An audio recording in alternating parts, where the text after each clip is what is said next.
I'll only add that the Me and Jesus folks had another thing they could add to that. They have It's Me and Jesus and the live stream, so I don't need to go. But my church's live stream isn't really good today. I'm gonna go watch, David Platt's church, or I'm gonna go watch J.D. Greer's church. I like his sermons better, and so it gave you a whole big new set of excuses to make. It was an interesting side effect of the number of people. And that led to some great conversations, but the number of people that said, well, we've been just attending online. And my response was, well, you do know that we go and we can see who attended online and who didn't. Oh, well, there's a lot of people that it gave them a real easy way to say I was at church and not even put any effort into it. And again, we're back around to the people that coming because it's a popular thing to do in small town America. Yeah. And one thing to me, I heard somebody talking about this the other day. I don't even know where it was, a podcast or something, but somebody said that we missed out on a great opportunity in 2020 to see great growth in the church. People were stuck at home. A lot of people didn't go to work for a lot of months. How much time could they have spent pouring themselves into Scripture and deepening their own relationships with Christ? Strengthening their relationships with the people around them, seeing those that they're closest to in a terrible time come to know Christ and sharing the gospel with them. And instead, it looks like most people sat on their hands and said, well, we just can't do anything. And it's a very sad thing that we kind of squandered that as a church in general. Before people think this is a bunch of staff members sitting around picking on churchgoers, I have been offended by the number of preachers who have told me, I hope we've had Sunday night church for the last time. Mm-hmm. We had to close it and I'm hoping we never start it again because it's just, it's just sad to me how it's great to have an excuse to not have church even for staff member, even for pastors. I mean, it's just sad. And I'm not going to lie and say that I didn't make that excuse in my own mind, that I said, well, I don't have to, it's scary out there. I don't need to talk to people anymore. Yeah, I think we all bear some guilt. Yeah. Varying levels of guilt for sure. Well, my last question was why aren't some people returning? But I think we've well covered that. But do y'all have anything else to add to that? Why do you think? I mean, COVID is still a very real reality, ongoing, if you can say that. But so I can understand the people that are legitimately scared about that. But I would say one of the reasons I see as for instance, and from what I see every day and every week with our teenagers, is that people simply got out of the habit.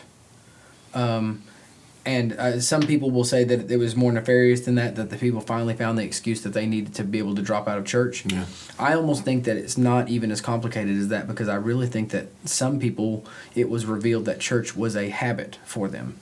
It was something that we did week on, week in, and week out. It's something that we've done all our lives. We live in the Bible Belt, and so you go to church on Sunday.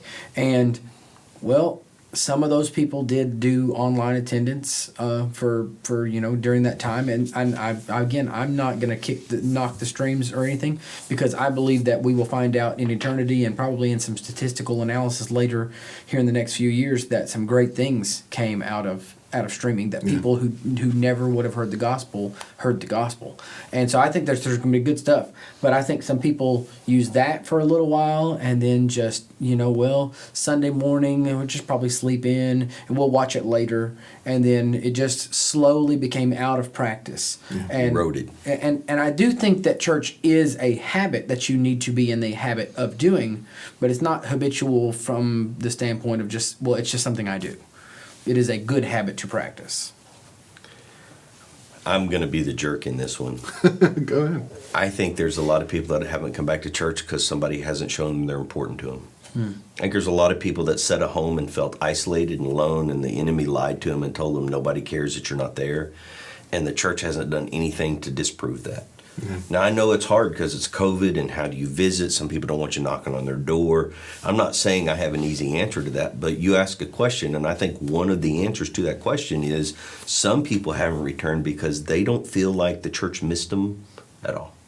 They don't feel like they were important and they were missed, and so therefore Why should they? And I would caution that those individuals that are struggling with that insecurity, that spirit of fear that's whispering in their ear that nobody cares and you're not important, they need the reassurance of the church and the fellowship of other believers the most. Yeah.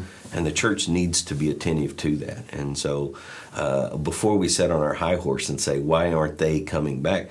No, nowhere in the scripture does it say come and hear. It always says go and tell. And so it doesn't say go and tell people who have never heard. It just says go and tell. And so some of those people that we're missing, and we're sitting here going, well, why hasn't little Joe Smith been back? I saw him at the golf course, and I've seen him at Walmart, and I seen him at the Dollar General store, and he hasn't been back to church. Well, have you been to his house to invite him back to church and tell him how much you've missed him? Mm-hmm. I'm going to say there would be a number of people that'd be here Sunday if somebody just made it a priority to drop in and say, we've missed you at church and we'd love to have you back.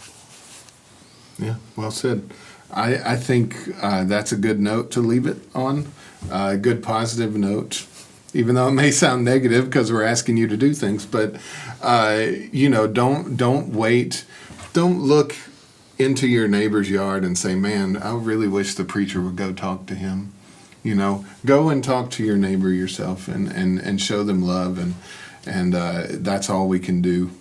That's not all we can do, but David's going to edit this part out. I'm going to do that again. Okay, so Joe just said something that was really good. Okay, well, that's all the time we have. Nope. You get to sum it up. All right. So I don't... Do you need to poop? What was that?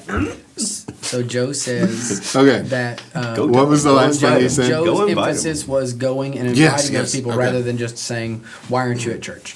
So that's a good place to leave it. We talked in Hebrews 10. Did I jump into that too quick? Okay, but that's okay. Put your hands down too, because it'll look funny when you go from here to here. So I didn't have my hand up. I don't know. Earlier. Okay. Doesn't matter now. I'm so sorry. You're okay. I think what Joe said there is a good place to leave it, because remember we said back in Hebrews 10:25 that we are to encourage one another. And a good way to encourage one another is to encourage you to follow the commands of Christ, not for our sake as church staff, not for to enhance the roles of the church, not for that sake, but to see your neighbor know Christ and know Him better. So if you see someone and you're like, man, I haven't seen them, or if this video sparks a name to your mind that you're like, I really miss seeing them in church, go talk to them, call them on the phone, send them a message, do what you can. And until then, we love you and we hope to see you in church on Sunday.